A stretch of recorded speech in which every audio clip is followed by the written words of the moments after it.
Hey everyone, welcome to my channel. Hope you guys are having a wonderful day. As I was relaxing, um, this came to mind about the parable that Jesus gave of the sower. You know, he sowed seeds, and some were in good ground, and some were on stony ground, and thistles and thorns, and all that good stuff.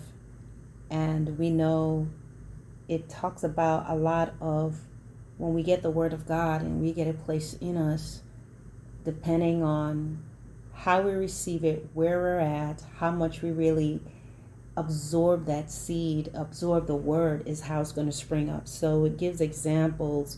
you know Sometimes you get the word, and then when you're persecuted for the word's sake, you give up because the word, you heard the word, you were excited about the word, but there was not enough depth for you to be able to hold on during persecutions.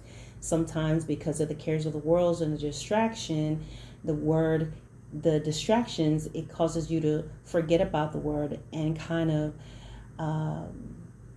veer away from it.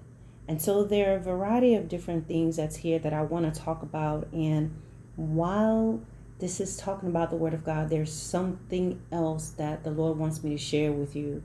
So I'm going to start off by saying, Father, I just thank you for this word. I pray it will help those it's for. I pray that it will fall on good ground in their heart and their minds, will bring them to a place of peace, help them to be able to make those decisions they may not be able to, that they are afraid to make.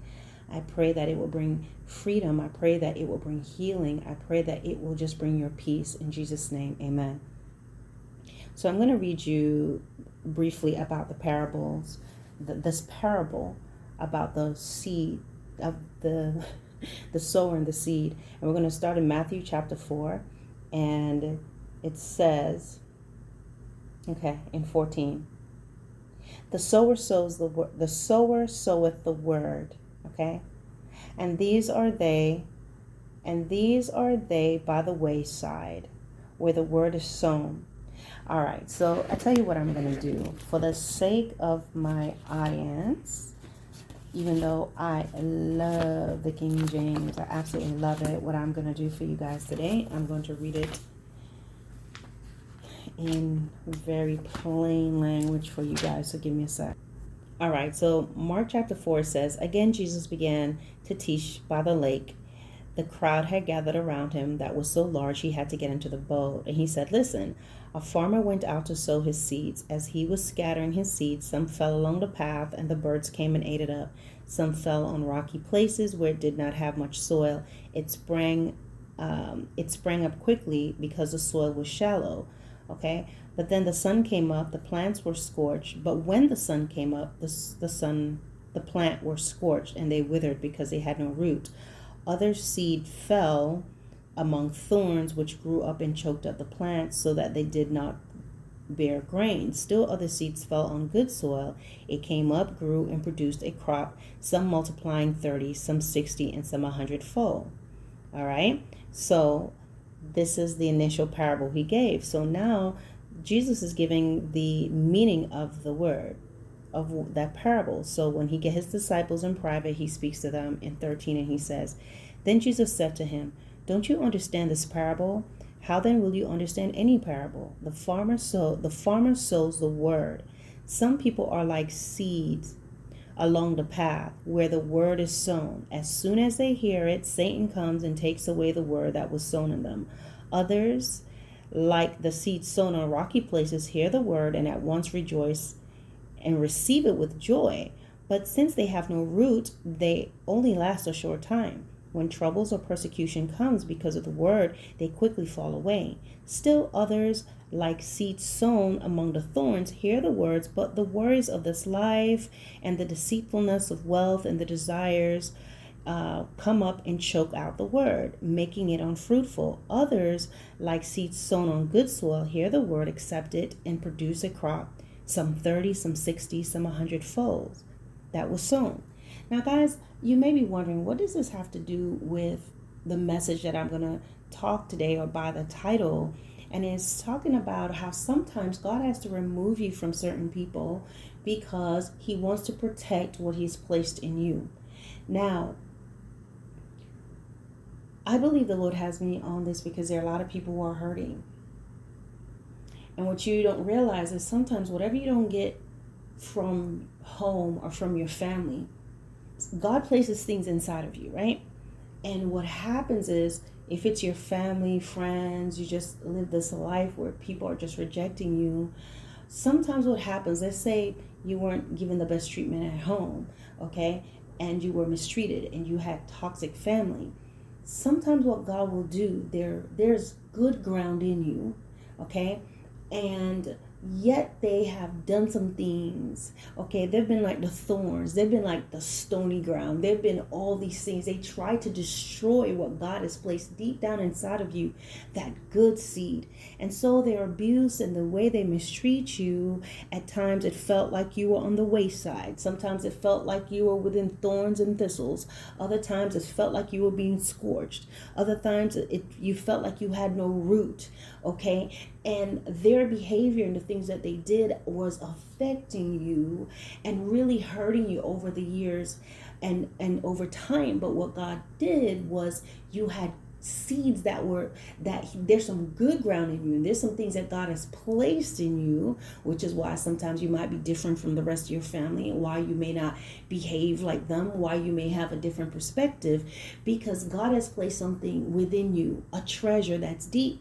So regardless of the thorns and the thistles, regardless of the stony ground, regardless of the roots, of how much they try to dig things up and to destroy you, no matter how many times they will try to scorch you with behaviors and the things that they will do and try to distract you and try to hurt you and say you're nothing, deep down inside of you, God had placed something in good ground. And see, they might have been weeding you up and pulling things and hurting you and embarrassing you. You went through all these things in your life, but they were not able to pull up the root, because the good soil and the things that God has placed in you, the treasure, the love of caring and forgiveness and long suffering, He kept that hidden. It could be, as I said, it could be your family, it could be your siblings, it could be someone you were married to, someone you were in a relationship with. It might have been a ministry you were in. It might have just been people you were around in general. It could be your friends, people you thought were your friends. And so sometimes they're around you for the wrong reason, and they think they can get whatever. They trampled your pearls, okay? The Bible says, that don't cast your pearl before swine. And pearls are very precious, lest they trample it and turn around and rend you, right? So they don't value you. And so there's people that may come in your life, and once they feel like they got everything that they can get from you, after they've ripped you to shreds, after they've pulled, they've destroyed your character and all these different things, they look at you and, everything will toe up, and your family look at you and think you're never going to be anything. They've abused you, they've hurt you, they've ridiculed you. And so they look at you and think you're nothing. They declare you dead. They declare you to be nothing and nobody. They may have said these things to you throughout your childhood and growing up. And so situations come in your life. They may be things that you have gone through. Sometimes the things of this world, you got distracted, okay? And you may have lost faith in God, but deep down inside you, God still had that good seed. But it wasn't time to spring up. He was going to let that good stuff, He was not going to bring up those hidden treasures within you while you're still in this relationship. He was not going to allow that good seed to spring up while you're in certain environments and around certain people or in certain ministries. You weren't going to grow here. You weren't going to flourish in this ministry. When you were at home, you were never going to grow, because any little thing that they see that looks like success, they're going to try to root it up and pull it up and destroy it. They got like a little sickle just ready to just tear you down, right? Through words, through sabotage, whatever it may be. And so God had to pull you away. You understand? He pulls you away for a reason, because now He wants what's in you to spring up. And sometimes what you do, because you have this love, you have this hidden treasure in you, you weren't able to really be who you are and able to share that as you wanted to do with your family. It was rejected. It was taken for granted. You were hurt. And then now you left home, and now you're trying to share this treasure, what God has given to you. You try to share it with a friend, and you're being a loyal friend. You may be a consistent member at the church. You're trying to help. You're trying to do these good things. You're really motivated and want to do right, but then they abuse you and they take you for granted. They take your kindness for weakness, and they do all these things and try to tear you up, even in the ministry. But God kept those treasures hidden because you weren't going to grow there. Sometimes in ministries there's thorns and there's thistles and there's all kinds of stuff. You're going to get scorched here, just as it talks about in the parable. But he keeps those seeds that's going to spring up in time hidden, you see. And so you have that friend that's taking you for granted, and you have these individuals that's behaving a certain way, and you have this relationship that you're in where it's just not working out, and they think that they got everything they can get from you. And so once they're done using you and abusing you and taking from you, they laugh at you and blaming, telling everybody it's your fault. It's your fault that you're not producing. It's your fault that your valleys are dry. It's your fault that you are the way that you are, when they know they came in and they plundered everything. They took all they can get from you, and they left you high and dry. Now they're talking about you, and people looking at you going, what happened to him? What happened to her? But I want you to know that sometimes if you were raised in a house where you were rejected, and remember, being rejected does not always mean it's you're in a bad environment. You can be in a beautiful home and still be rejected. Okay, you're mistreated and you're different. Okay, your eyes begin to open, you begin to change things.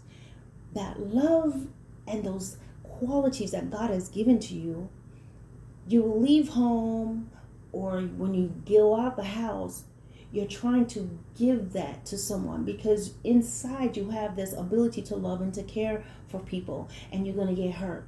And so you experience all these things. You experience being in a place that you felt was safe, but then realize people are just there to get what they want to get from you. You see, you go to these other places and you think that you have maybe just kind of just forgetting about the situation and just having a good time and partying and doing whatever you want to do, and you got into drugs and different things, and alcohol or relationships, you realize that wasn't going to help. That's doing nothing but choking out what you had. And you go to places that's thorns and thistles, and people just want to get what they can get from you and destroy you and toss you to the side. And you may have been discouraged, but God was transitioning you and he was moving you. Because now he's brought you to a place of peace. He's brought you to a safe space. He's removed you from the toxic environment, the toxic people, the toxic friend, the toxic relationship. And now he's bringing you to a place where now, through all the debris and everything that they thought you didn't have, now he can bring out the hidden treasures within you. He can bring out those qualities in you. He can now go ahead and speak life to the good ground and to the seeds that he's planted in you, that's now going to spring up. Now you're going to grow. Now you're going to have peace. Now you're going to have an understanding of why you went through what you went through. Now you're going to have joy unspeakable. Okay, but before God begins to speak life, and the seeds and the treasures in you will begin to come forward, you have to be in a place where you obey him and you step away from the toxic environment. You got to get out from among the thorns and the thistles. You've got to get out from the place where the roots can't run deep here. You can't grow. The soil is hard. It's empty. You got to get away from these places where you're going to get distracted. Okay, and now get to a place that may seem quiet and too quiet, but God's going to have you here, and he's going to deal with all the pain and the things that you went through. This is where you have to turn things over to God. So he's got to clear away the thorns and the thistles, and he's going to take away all the distraction, and he's going to remove all the scorching. This is when you're going through your healing in your quiet place. And what happens is, when he has cleared those things away, now the good ground that was deep down inside of you, that treasure and the seeds that he planted, will begin to spring forth. And why do you have to be away from these individuals? Because had it sprung up while you were still in the toxic household, around your toxic siblings, family members, relatives, they would have destroyed it. If you had been around, if these good seeds would have sprung up while you were still in this relationship, they would have stuck around a little longer to destroy that. If you had stuck around in these ministries and your good seed spring up, they would have used you and taken whatever they can take from you and market you and use your talents and abilities and these treasures for what they want. And God was not going to have that happen. So you have to understand that sometimes the good ground and the seed inside of you, it's buried deep inside, the treasures and all these different things you never knew about yourself. The living waters are inside of you. The beauty is deep down underneath all the ashes that people have placed on you. Your garment of praise is hidden and waiting to spring forth. Your royal diadem is hidden underneath all the muck and the things that they put on you and the things that they say when they want to hold you to your past, when they still talking about what you did in 1999, when they still talking about who you used to be and what you did, when they still talk about how they knew this and that about you, when your siblings want to throw up your secrets and the mistakes you made, when they want to make you realize, tell you you're stupid and you're dumb and you didn't finish high school and you weren't smart, whatever it was, and your ex want to tell you XYZ, it does not matter. Your ministry and people that you used to go to their church, they're dogging you out and they're telling people all kinds of stuff. God kept you hidden. All those things they dumped on you, God kept you hidden. Underneath all they try to do, they couldn't get to the roots. They couldn't get to those seeds. They couldn't get to the good soil that God kept his fire and hedge of protection around you to keep them from destroying you. And then he removes you. He transplants you from these toxic environments. And he puts you in a place that you probably don't know, a place that's strange, around probably a people that you know not. But he has you here because now I'm going to put you in this place where now I can personally cultivate you, where I can clear all the damage away and bring up those gems that's inside of you. And now they don't recognize you, right?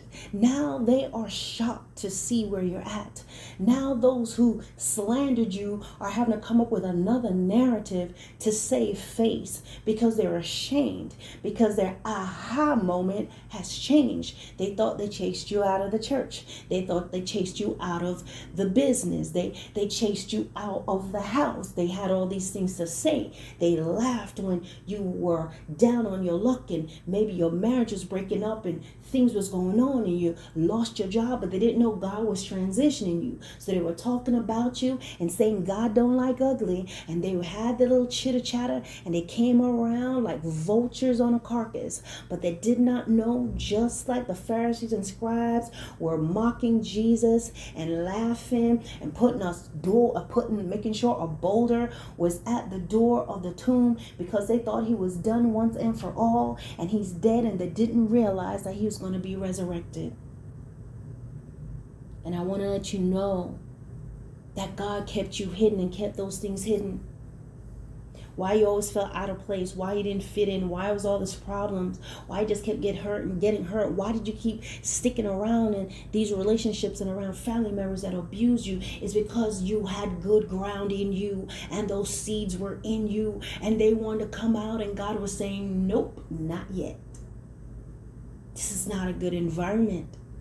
And perhaps maybe he was talking to your family members. Maybe he spoke to them, but they ignored him, because when people want to do wrong, they get hardened and they begin to justify their actions. Perhaps that person who was married to the Lord was trying to show them things, showing them what you're doing is not right, but they kept doing what they were doing. And God realized this man or woman is not going to do right by you. He sees the things that they're doing when you're not looking. He sees what that person you were in a relationship was doing when you are not around. He hears the conversations. He talks to them. He convicts their hearts, but they hardened their hearts. So God realized that he had to begin to transition you, and things were not working anymore, and you wanted to work and you tried to stay. You kept getting hurt. You kept discovering more things, because God is trying to move you to take you to this place, because now he wants to till the ground. Now he wants to speak a word and say, and say, let there be light.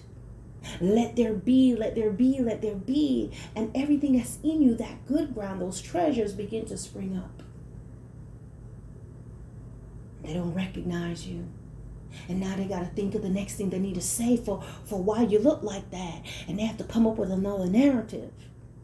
Because they spend so much time lying on you, so much time dogging you out, that they hate to see you looking right. Sometimes you find that those exes want to come back in your life because they realize, wait, there was more. Oh, let me try to get back. Let me go try to get that too. But you better use wisdom. Don't let the fox in. Don't let the snake in your house. Don't allow the serpent to enter your life again. Don't let the snakes in your parlor anymore. It can be hard to understand, but you're created for a purpose in this life. How was it that the Son of God will come on this earth and he had a purpose and he had to sacrifice himself and do so much for people that's going to turn around and abuse him and crucify him? And you have to understand, you're about your Father's business, not your earthly dad, but your Father in heaven. And your purpose, whatever it may be, being able to reach out to your community, reach out to the youth, reach out to the poor, doing good things, helping people, doing your job well, getting a good night's sleep, being able to laugh again. This is your mission. You have to be of sound mind. You can't help people when you're hurting. You can't help people when you're bleeding out. You can't pull someone out of the ocean and your raft got holes in it, you see. So God heals you and he brings you to a place where now you can flourish here. Now you can grow here. And sometimes you're in a place where it seems lonely and it seems unfamiliar, but it's new beginnings. Things that are new in the beginning, and when you're somewhere new, it seems empty. But instead of complaining about it's quiet and everything's not how it is, you better be like Adam and you begin to declare, you begin to say what things will be. You begin to say what you will do. You begin to occupy yourself in the new land. You begin to make this place your own. Prepare it for your children, your seed, whether you have children now or they will come later. Sometimes you're in a new place because it's a new beginning. Sometimes you're in a place that's quiet because God wants a new sound there. You are going to bring something different there. This is where you're going to drive your stakes in the ground and begin to build up. And whether that's you're going to be here temporary or moving further on, God puts you in a place that's unfamiliar so you can start here. You can make declarations. You can start doing different things. And not only that, you'll be able to enjoy yourself, enjoy your company, learn who you are, learn how to relax, learn how to be able to do things without feeling ashamed and feeling embarrassed and expecting someone to yell at you, being able to enter the house and not being tense and something is going to happen, being able to be yourself and no one's going to criticize you about how you look, being able to go to the kitchen and no one's going to shame you because you're eating. So your good ground has been hidden. And that's why God had to move you from among the thorns and the thistles.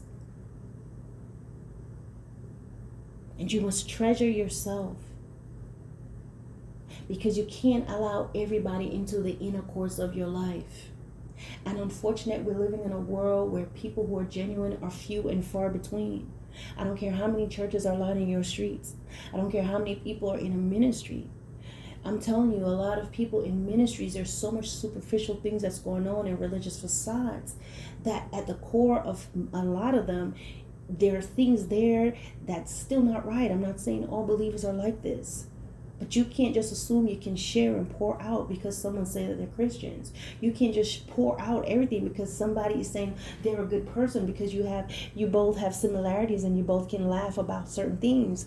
There's way more to character and a person who's worthy of being in your life as a partner, husband, wife, than just the fact that they look good, they have great credit, they have money, they can make you laugh, and you have things in common. There's more to having true friends than you both like the same things. It's a character a character issue, a spiritual issue. And when it gets down to those two things, a lot of people don't really stand up. They really cannot hold up or really adhere to that.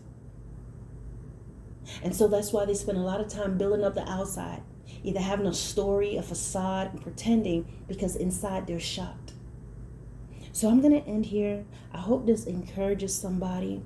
to realize that God places things in you through his word, had his hedge of protection on you all these years, despite of all you've gone through. And people may think they think what you're supposed to be and how you're supposed to be and what you're not, but God made you unique. God made you go through different things in your life because there's a demographic of people that you're going to be able to relate to. God made you be a gangbanger. Well, he didn't make you a gangbanger, but you went through that. You became a gangbanger. You did all these things. And instead of you being killed like everybody else around you, he said, not him, not her. Bring them out. And he transformed you, but he kept all your edges, because all those rough edges, he liked it, because now your rough edges can be used as a sword of the Spirit of God to help. You will look just like them, and they're going to say, what's different about him? What's different about her? They got the tattoos, they got all these things, but there's something different about them. And you will be the light that will say to them who feel that they've gone too far, no, you can come out. I can show you the way. Follow me as I follow Christ. And you now can lead, and you can be past the baton, and you can run and reach other people like you. We're all different. We all have different missions. Just like the military, you got the medical, you got the dental, you got the finance, you got the legal, you got the special forces, all these different things. We all have different offices in different areas. So God may cause, there may have been things that you went through, and God pulled you out of the fire of prostitution. He pulled you out of the fire of being a liar. He pulled you out of the fire of being an adulterer. He pulled you out of the fire of being a jealous person. And he brings you and he sets you straight. But he keeps certain key things about us that makes us relatable to certain people. And there be others, you're straight-laced and perfect, and you're going to be able to reach your straight-laced and perfect people. Well, even though no one is perfect, but the bottom line I'm trying to say, you'll be able to reach a certain demographic. So guys, when you meet some people, they try to tell you got to take this off, you got to do this first. No, let God deal with these people. He'll do his customization his way. I'm not going to go too far in that message, but what I'm telling you is this. The Lord will pull you away from certain individuals, including even your family, when they're toxic, when they're brutal, when they've abused you, when they have ripped you apart, when they destroyed all the filial love you had. That filial love, every child comes with it from babies. They love you. You love your parents. You love them to death. But they destroyed it. There's something at some point, that last cord of that filial love left. And a hardness came in, and God was like, I got you. He pulled you out of that. And regardless of how it looks, you are always a hidden treasure. They can see who you are. They can see that you have purpose. They can see that you are special. Just like they could not recognize the Son of God. And by no way I'm comparing us to say we're like the Son of God. We're not him. But what I'm saying is being rejected when you have a purpose. And God had the angels of God all around you, protecting that treasure in you, so that the bandits and the pirates and the perpetrators and the people that's coming in with their little the big bad wolves and all these people pretending to be a certain way, coming to take and steal from you, they didn't get what was truly inside and where you're gonna be, because they would have kept you in their ministry if they knew the things that was in you, not because they care, but because they want you to be able to draw people in, and they want to be able to brag about you, and eventually brag and then break you. And so I want to say, when God begins to bless you, and when he brings you to this place and he begins to raise you up, don't you dare open the door and let anybody come pitter-pattering in through your life and destroy the things that God has given to you, whether it is a new relationship, whether it is a job, whether it is your peace, whether it is just blessings. Don't you dare be like King Hezekiah, who allowed the princes of Babylon to come in and show them every little thing, show them everything in the palace. Use wisdom. You can't let everybody in. When your life begins to change, when you begin to prosper, understand that the same people that plundered and destroyed you will come out with entitled hands, saying you owe me, saying all kinds of stuff. You can't help me, you can't do for me. But there's some people, you cannot let them into this place that God is going to put you at. You cannot do it, and it's not selfishness, but they have no good intention for you. You must use wisdom and understanding and not your natural emotions that they will play on. And you got to realize when God blesses you with a house, this is God's house. I can't just let anybody in here. God blesses you with finances. This is God's money. I can't just give his money to anybody. Be led by God in these new beginnings and in these places that he's going to take you. And understand that you went through all that you went through. But with that being said, God always kept he kept a hedge of protection around the hidden treasures deep within you, so they can get to it. So thank you so much for listening to this video. I pray that it has encouraged you. It has helped you. I pray that I have made it as plain as possible. And you will seek the Lord. You will read Mark 4 on your own. Get the spiritual meaning out of that. See how it applies to you. And be confident in what he's telling you to do. Some of y'all are so scared and so afraid. And you're trauma bonded to certain people because you can't imagine your life without them. And some of you are in situations you're like, Lord, I don't know how to get out of here. I don't have any money. I don't have this. I don't have that. But I will invite you to pray and seek God out and ask him to lead you and to open a door for you. And he will do it. Because some of you, as I've said in the past, a door was open, but you got scared. A door was open, but you let them talk you out of it. And now you're getting the consequences for it. But prayerfully, that door will open up again and you will go. And I'm telling you, when that door is getting ready to be opened up, you're going to see that person or these individuals suddenly being all nice again and all of that, because the door, that opportunity is coming. And you're going to begin to doubt yourself because you're laughing together again and all this happening. You had a good time. Step through that door when you get the opportunity. All right, guys, God bless.